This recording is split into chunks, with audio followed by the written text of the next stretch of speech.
నమస్తే welcome back to my channel Divya Mahendra. అందరూ ఎలా ఉన్నారు? అందరూ బాగున్నారు అనుకున్నాం. మేము కూడా చాలా బాగున్నాం. సో చాలా రోజులైంది ఈ ఇంట్రడక్షన్ చెప్పి, అలాగే లాంగ్ వీడియోస్ తీసి. సో అన్ని ఈ మధ్య అంతా షార్ట్సే పెడుతూ ఉన్నాను.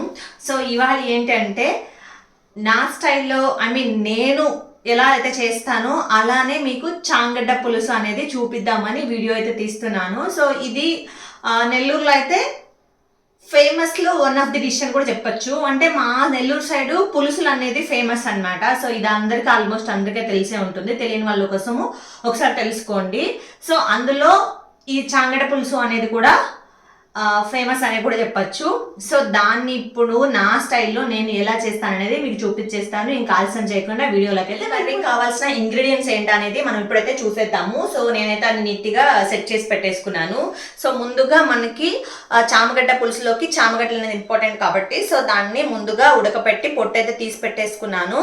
సో అలాగే ఒక 3 టమోటాస్ అయితే తీసుకొని కట్ చేసి పెట్టుకున్న చిన్న చిన్నవి అండ్ 1 ఆనియన్.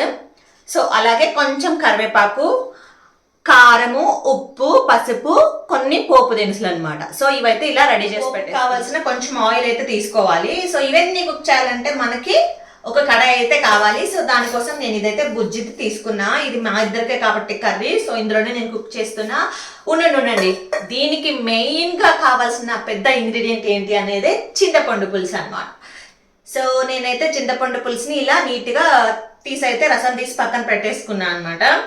సో దీని బదులు కొంతమంది ఏంటంటే ఇందులో మ్యాంగో అనేది కూడా వేసుకుంటారు, పుల్లగా ఉంటాయి. సో నా దగ్గర ప్రజెంట్ మ్యాంగో అయితే లేదు, నేను వేయలేండి. ఎందుకంటే నేను చింతపండు పులుసుతోనే కర్రీని అనేసి చేసేస్తాను. సో ఇప్పుడైతే ప్రాసెస్లోకి అయితే వెళ్ళిపోదాం. ముందుగా గ్యాస్ అనేది అయితే ముట్టించాలి కాబట్టి ఫస్ట్ నేనైతే అది చేసేస్తున్నా. దీన్ని కొంచెం హీట్ చేసేసుకుందాం. సో ఇదైతే హీట్ అయిపోయింది. దీంట్లో కొంచెము ఆయిల్ అయితే వేసేస్తాను. పోపు చేయాలి కాబట్టి ఫస్ట్ తిరుమాత వేయాలి కాబట్టి.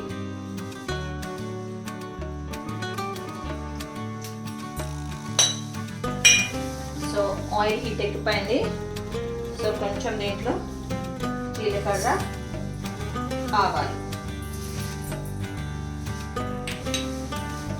అలాగే కొంచెం కరివేపాకు.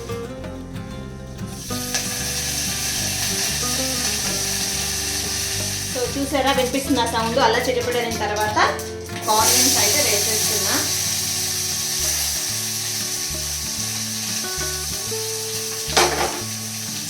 ఇవి కొంచెం ఫ్రై అవ్వాలి.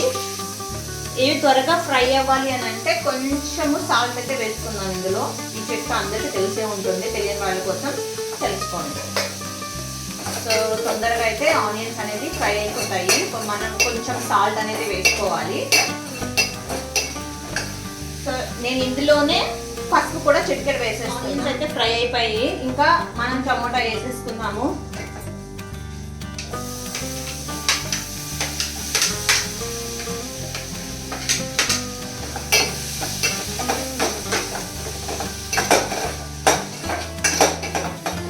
సో కొంచెం మీడియం ఫ్లేమ్లో పెట్టేసి దీని మీద ఒక ప్లేట్ కవర్ చేసేస్తే ఇది బాగా మగ్గిపోతాయి. సో ఒక 2 మినిట్స్ 5 మినిట్స్ అయింది. సో ఇప్పుడు చూద్దాం.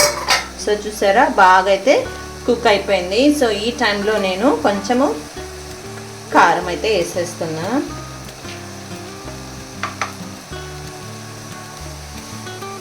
ఈ కారాన్ని కూడా బాగా వీటిలో మిక్స్ చేసేసాను. సో దీన్ని ఒక 2 మినిట్స్ అలా కుక్ అవనిద్దాము. ఎందుకంటే ఆ పచ్చి వాసన, కారం కుట్టే పచ్చి వాసన అనేది కూడా పోతుంది. నార్మల్గా అయితే చాలామంది అన్నీ కలిపేసి అలా కుక్ చేసుకుంటారు అనమాట. బట్ నేనైతే అలా చేయను. ప్రతి ఒక్కటి ఇలా కుక్ చేసుకొని 2-3 మినిట్స్ అని దాన్ని బాగా కుక్ అవ్వనిచ్చిన తర్వాతనే చేస్తాను. సో ఇది నా స్టైల్ అంతే. సో ఇంకా టమోటా, ఆనియన్ కూడా కుక్ అయిపోయింది. సో దీంట్లో ఇప్పుడు మనము మెయిన్ ఇంగ్రీడియంట్ అనేది వేసేద్దాము, అదే చామగడ్డలు. సో ఇవి కనుక పెద్దవి ఉంటే వీటిని చిన్న చిన్న ముక్కలుగా కూడా కట్ చేసుకోవచ్చు. బట్ నేను చిన్నవి తీసుకున్నాను కాబట్టి నేను అలా ఏం చేయట్లేదు. సో వీటిని కూడా మంచిగా కలిపేసి ఒక 2 మినిట్స్ అలా కుక్ అవ్వనిద్దాం. నేను ఇక్కడ ఏం వాటర్ వేయలేదండి ఇంకా. సో ఫస్ట్ అయితే వీటిని మంచిగా కుక్ అవ్వనిస్తాను. కుక్ అయింది. ఇంకా మనం దీంట్లో చింతపండు పులుసు అనేది వేసేసుకున్నాము. పులుపు చూసుకొని వేసుకోండి.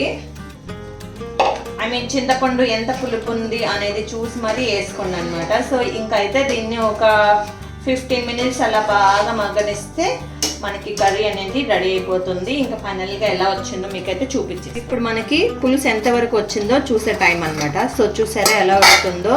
సో చాలా మంది చాలా పల్చగా దించేసుకుంటారు, అలాగే చాలా చిక్కగా దించుకుంటారు అనమాట. సో అలా కాకుండా సో చూసారా ఇలా ఉండాలి.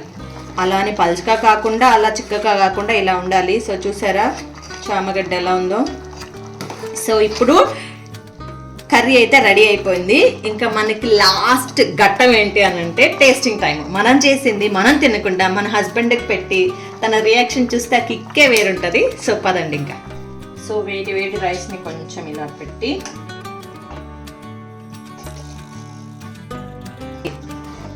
వేడి వేడిగా కొంచెం చామగడ్డ కర్రీ ఇందులో ఇలా వేసి కొంచెం కర్రీ వేసి సో బయట చూసారా వర్షం పడుతూ ఉంది. సో ఆ వర్షంలో ఇలా వేడి వేడిగా హస్బెండ్కి తీసుకెళ్ళి ఇద్దాము, తన రియాక్షన్ ఏంటో చూద్దాం.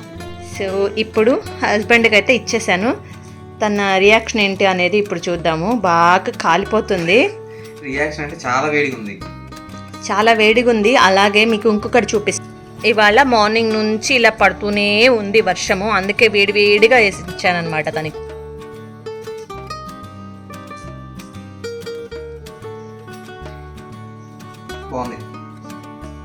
బాగుందా? ఓకేనా? బాగుందా? ఓకే. సో మన వాళ్ళకి ఏమైనా చెప్తావా? ఛానల్ సబ్స్క్రైబ్ చేసుకోండి. Okay bye. Bye bye.